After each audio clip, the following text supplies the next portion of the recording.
दोस्तों, अगर मैं आपसे कहूं कि आप अपनी सैलरी से ही अमीर और करोड़पति बन सकते हैं तो आप शायद यकीन नहीं करेंगे, क्योंकि ज्यादातर लोग यही मानते हैं कि अमीर बनने के लिए कोई सक्सेसफुल बिजनेस करने की जरूरत होती है, एक अच्छा लक होना चाहिए, जमीन जायदाद होनी चाहिए या कोई स्पेशल टैलेंट होना चाहिए। कहीं ना कहीं आपका भी यही मानना होगा कि अगर आप टॉप 1% जॉब कैटेगरी में नहीं आते हैं, जैसे कि सीईओ, डॉक्टर इत्यादि, तो आपके लिए अमीर बनना इम्पॉसिबल है। लेकिन असल में ऐसा है नहीं। अगर आप आज इस वीडियो को पूरा एंड तक देख लेते हैं तो ना केवल आप ये समझ जाओगे कि कैसे सैलरी की मदद से भी अमीर बना जा सकता है, बल्कि आप ये भी सीख पाओगे कि कैसे स्टेप बाय स्टेप ऐसा किया जा सकता है। सैलरी से अमीर बनना थोड़ा चैलेंजिंग और लॉन्ग टर्म गेम हो सकता है, लेकिन ऐसा बिल्कुल भी नहीं है कि आप सैलरी से अमीर बन ही नहीं सकते हैं। ऐसे कई सैलरीड पर्सन्स हैं जो अपने 40s में ही फाइनेंशियली फ्री होकर अमीरों वाली लग्जरी जिंदगी जी रहे हैं। ऐसा वो इसलिए कर पाए क्योंकि उन्होंने खुद को पहले फाइनेंशियली स्मार्ट बनाया, फिर उन्होंने अपने हैबिट्स में चेंजेस लाए और फिर कुछ स्मार्ट इन्वेस्टिंग प्लान फॉलो करके उन्होंने अपनी छोटी सी इनकम से ही एक बहुत बड़ा अमाउंट बना लिया। मैं आज की इस वीडियो में उन्हीं लोगों द्वारा लिखी गई अलग अलग किताबों से सबसे इंपॉर्टेंट लेसन्स लेकर आया हूं, जिन्हें मैं इस वीडियो में काफी डिटेल में आपको समझाऊंगा। तो अगर आप भी अपने सैलरी से अमीर बनना चाहते हैं तो इस वीडियो को आखिरी तक जरूर देखिएगा। Lesson number 1, mindset. दोस्तों, माइंडसेट ही वो फैक्टर होता है जो आपके अमीर बनने के पीछे सबसे बड़ा रोल प्ले करता है। एक रिच माइंडसेट वाला इंसान एक समय के बाद अमीर बन ही जाता है, लेकिन एक गरीब माइंडसेट वाला आदमी कभी भी अमीर बन ही नहीं सकता है, चाहे उसके सामने कितनी ही बड़ी अपॉर्चुनिटी क्यों ना हो। क्योंकि असल में एक रिच माइंडसेट वाला आदमी इस बात को मानता है कि वो अमीर बन सकता है, और इसीलिए वो हमेशा अमीर बनने के लिए अपने एफर्ट्स लगाता रहेगा। वो अपने पैसों को स्मार्टली मैनेज करेगा, उन्हें इन्वेस्ट करेगा, और जहां भी उसे पैसे ग्रो करने के मौके मिलेंगे वो उसे ट्राई जरूर करेगा। लेकिन एक गरीब माइंडसेट वाला आदमी शुरू से ही ये मान लेता है कि वो कभी भी अमीर बन ही नहीं सकता है, और इसीलिए वो अमीर बनने के लिए कभी एफर्ट्स लगाएगा ही नहीं। उसे बस 3 टाइम के खाने और सर के ऊपर छत से मतलब होता है, दैट्स इट। इसीलिए वो जिंदगी भर मेहनत करता रहेगा और बेसिक नीड्स को पूरा करने में ही उलझा रहेगा। इस बात को मैं आपको एक और एग्जाम्पल से समझाता हूँ। एक गांव में 2 दोस्त रहते थे, रोहन और मोहन। दोनों ही काफी मेहनती थे। पैसे कमाने के लिए वो दोनों गांव से दूर एक नदी से गैलन्स में पानी भर के लाते थे और उस पानी को गांव में बेचते थे। इससे उन्हें अच्छी खासी कमाई हो जाती थी और उनकी जिंदगी बड़े ही आराम से कट रही थी। जहां मोहन अपने कमाई से अपने घर पे नई नई चीजें खरीदता, अपने शौक पूरे करता, फिर दिन भर काम करने के बाद वो रात को आराम से सोता ताकि कल वो उठकर फिर से मेहनत करे, नदी से पानी लाए और उसे बेचकर पैसे कमाए। वहीं दूसरी तरफ रोहन ऐसे ही जिंदगी भर मेहनत नहीं करना चाहता। वो अपनी जिंदगी काटना नहीं बल्कि जीना चाहता है। इसीलिए वो अपने पैसे को सेव करता है ताकि वो उन पैसों का इस्तेमाल करके अमीर बन सके।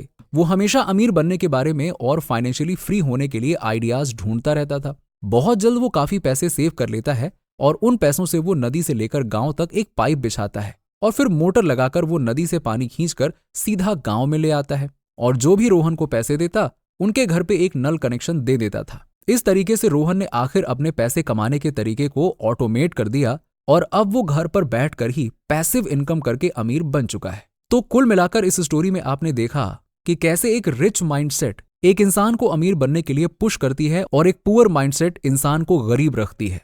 Lesson number 2, escape the middle class trap.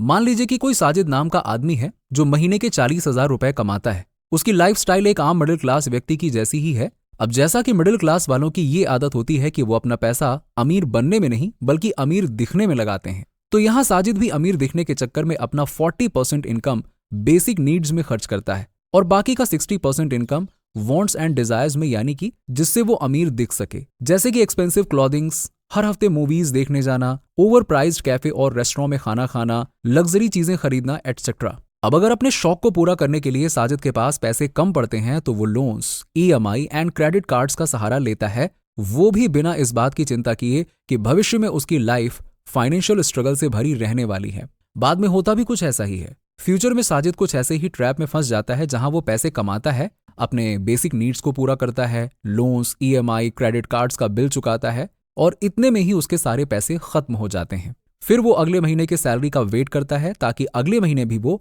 यही साइकिल फिर से दोहरा सके। यही है मिडिल क्लास ट्रैप जिसमें साजिद फंस चुका है। वो हमेशा इस चिंता में रहता है कि उसकी सैलरी कब बढ़ेगी ताकि वो कुछ पैसे बचाकर सेव कर सके और उन्हें इन्वेस्ट करके अमीर बन सके। लेकिन असल में ऐसा होने ही नहीं वाला, क्योंकि ये मिडिल क्लास ट्रैप ऐसा होने ही नहीं देगा। भले ही फ्यूचर में साजिद की सैलरी बढ़ जाए, लेकिन उसके हैबिट्स की वजह से उसकी जरूरतें भी बढ़ जाएंगी और ज्यादा पैसे कमाकर भी वो कुछ नहीं कर पाएगा। आजकल ज्यादातर लोग साजिद की तरह मिडिल क्लास ट्रैप में फंसे हुए हैं। इसीलिए करोड़पति बनने के लिए सबसे पहले आपको इस मिडिल क्लास ट्रैप से बाहर निकलना होगा। इनकम से कम खर्च करना होगा, अपने पैसे बचाकर इन्हें इन्वेस्ट करके मल्टीपल सोर्सेज ऑफ इनकम बनानी होगी, इन्वेस्टिंग करनी होगी, क्रेडिट कार्ड लोन्स EMI से बचकर रहना होगा और अपने फाइनेंशियल नॉलेज को बढ़ाते रहने के लिए कंपाउंडिंग माइंडसेट चैनल को सब्सक्राइब करना होगा। दोस्तों, अमीर बनना पैसे कमाने से ज्यादा इस बात पर निर्भर करता है कि आप पैसे खर्च कैसे करते हैं। एक काफी पुराना पैसे का रूल कहता है, if you can't afford anything twice at the same time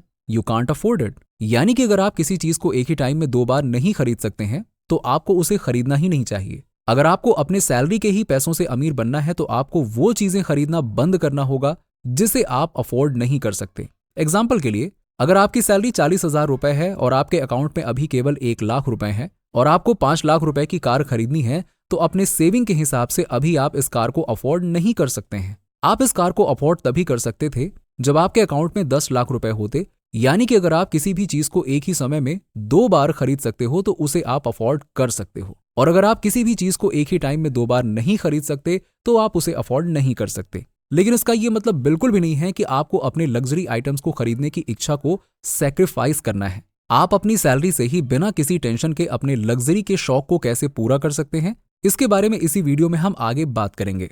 lesson number 3, don't keep your money idle, invest in assets, stocks and businesses. दोस्तों, पैसा सोना नहीं होता है। अगर आप पैसे को सेव करते हैं, उसे जमा करके रखते हैं तो ऐसा नहीं होने वाला कि उसकी वैल्यू आने वाले समय में बढ़ जाएगी, बल्कि इन्फ्लेशन की वजह से इसका उल्टा होता है। आपके पैसे की वैल्यू टाइम के साथ कम होती रहती है। साथ ही पैसे सेव करके आप कभी भी अमीर नहीं बन सकते हैं। अगर आपको अमीर बनना है तो आपको पैसे इन्वेस्ट करना आना चाहिए। आप चाहे एसेट्स खरीदने में इन्वेस्ट करें, किसी बिजनेस में इन्वेस्ट करें या फिर स्टॉक मार्केट में, आपको हमेशा अपने पैसे को मूविंग यानी कि किसी काम पे लगा के रखना है, ताकि आपका पैसा ग्रो करेगा और आपको वक्त के साथ कंपाउंडिंग के मैजिक से अमीर बनाएगा। बहुत लोग ये सोच के इन्वेस्ट नहीं करते हैं कि इन्वेस्ट करने में बहुत रिस्क होता है, हमारे पास इतना समय कहाँ है कि हम मार्केट को हर दिन ऑब्जर्व कर सकें, हमें तो इन्वेस्टमेंट करना आता ही नहीं है इत्यादि। अगर आपका भी इन्वेस्टमेंट ना करने के पीछे ऐसा ही कोई रीजन है तो ये बस आपकी लैक ऑफ फाइनेंशियल नॉलेज को शो करता है, क्योंकि आज के टाइम में इन्वेस्ट करने के लिए आपके पास कई अच्छे म्यूचुअल फंड्स हैं, SIP जैसे स्ट्रॉन्ग इन्वेस्टमेंट टूल हैं, और कुछ नहीं तो आपके पास इंडेक्स फंड है जिसमें इन्वेस्ट करके आप आसानी से 12 से 14% तक का रिटर्न पा सकते हैं। आप इसी रिटर्न के साथ बस 5,000 रुपए पर मंथ के इन्वेस्टमेंट से 25 सालों में 1.5 करोड़ से भी ऊपर कमा सकते हैं। अगर आप स्टॉक मार्केट में इन्वेस्ट नहीं करना चाहते हैं और आपके पास काफी पैसे भी हैं